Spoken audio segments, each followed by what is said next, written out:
Welcome to Fiji's case study. I'm Atish Malal, a Fiji national, graduated from IJ Delft in 2022 in Master of Science in Water Management and Governance. You have already seen the introductory video of this case study. This case study is linked to the topics Introduction, Seats and Small Islands, Participatory Strategic Planning, Governance and Politics. Let's go through the case study. Life history of a water policy, Fiji's draft National Water Resources Management and Sanitation Policy. The objectives of the case study. To see how history shapes a water policy with the influence of various actors, policy focus changes at different phases. To understand the messiness around water policy formulation and propose strategies to improve the process in your country or your seats region. The study area. Fiji, Pacific small island developing state, is a tropical island country located in the South Pacific Ocean, 2,100 km north of Auckland, New Zealand. It has about 330 islands, of which 110 are inhabited. There are two main islands, Viti Levu and Vanua Levu, and the capital, Suva, sits on the main island of Viti Levu. Fiji is blessed with renewable water resources and has one of the highest per capita water resources in the region. However, like in many other countries, the spatio-temporal availability of water is of concern. The total estimated population of Fiji is 900,000, and at the national level, about 66% of the population are connected to in-house water meters, 25% on a communal standpipe, 5% on boreholes, and about 3% of the population use river, creek, or rainwater as their main source of water. Policy subsystem during 1970s to 2000. The legislative reform in the Fijian water sector has been ongoing since the 1970s. Initial attempts for water sector regulation was in 1976, which saw the drafting of water legislation.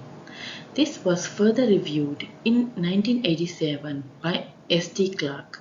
However, given issues like land rights and its relation to water resources, recommendations by S.T. Clark was not realized. In 1996, Fiji Water, an American bottling water company, started bottling water facility for the export market. At this point, Fiji did not have any legislation or policies in place to regulate groundwater extraction. What happened was another bottling water company started drilling at this site adjacent to Fiji Water Company and started extraction of water essentially from the same aquifer as Fiji Water Company. The second company explored the legislative loophole to tap into the resource and start bottling for commercial purposes. Fearing other companies would follow the same, Fiji Water Company approached the government and raised the issue of governance and rights to the water it was extracting. With this, the Mineral Resources Department (MRT) was asked to assess the situation and address the legislative and policy inadequacy on groundwater extraction and start monitoring commercial groundwater extraction. Acta Power and interest grids from 1970s to 2000. You can see the Mineral Resources Department and Fiji Water Company has more power and interest in the policy since groundwater was a focus. Resource owners, villagers, landlords have interest in the policy, but they are not that powerful. Phase 2 Policy Subsystem during 2000 to 2010. Around 2002 to 2004, Mineral Resources Department took lead to draft the policy. There were several workshops and support from some state actors that resulted in the first draft of Fiji Islands Water Policy A in 2004, which was more groundwater centric. 2005, this first draft Fiji Islands Water Policy A was submitted to Cabinet, and the Cabinet realized that indigenous and environment community were not consulted. About 90% of land in Fiji is owned by native people.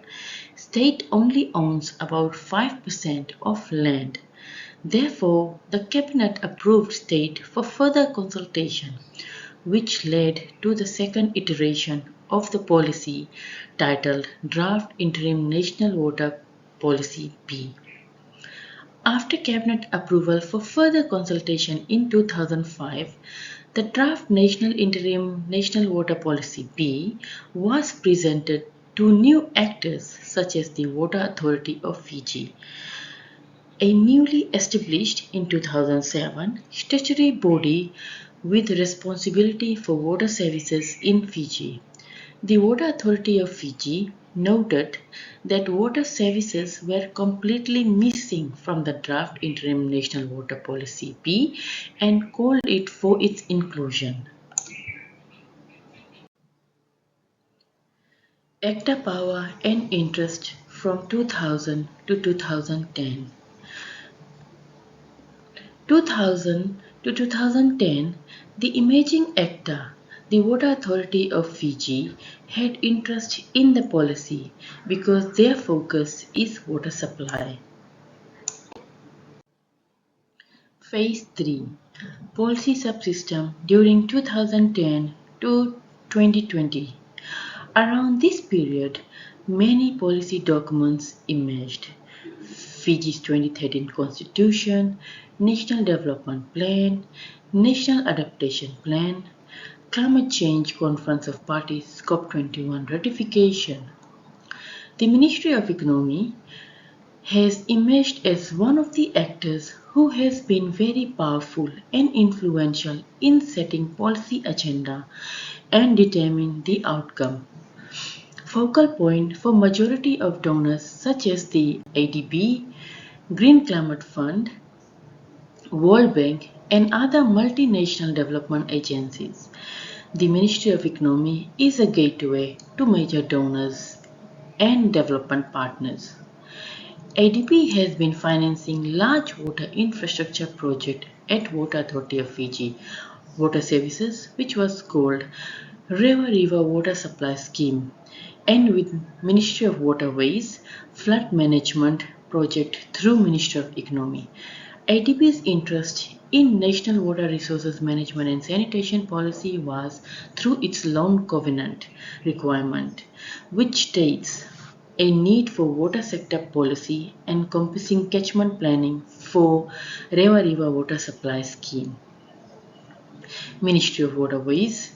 The Ministry of Waterways draws its influence in policy making process through its technical capacity. It is the only ministry that has technical capacity in hydrological engineering, water resources management and governance, and coastal engineering. The Ministry of Waterways was designing the USD 280 million flood elevation project, which was called Nandi Flood Elevation Project, with ADB and Ministry of Economy. Given its technical capacity in the water sector, Ministry of Waterways has been advising Ministry of Economy on strategic matters related to water, flood management and overall coordination of the water sector. Active power and interest from 2010 to 2020. Around this period, as we have already seen, Ministry of Economy, Ministry of Waterways, and Asian Development Bank (ADB) had high interest and they were very powerful, as well as Fiji Water Company, because they did not want to pay for any additional water tax. Phase 4 2020 and beyond. The Ministry of Waterways, there has been a lot of staff turnover. Therefore, it no longer has the technical capacity to push for their interest in the policy process. And currently, the National Water Resources Management and Sanitation Policy is going through its final consultations, which is potentially to be presented to Cabinet for approval by end of 2024. And this work is led by Department of Water and Sewerage. Now I invite you to complete the exercise on Fiji case study. Thank you.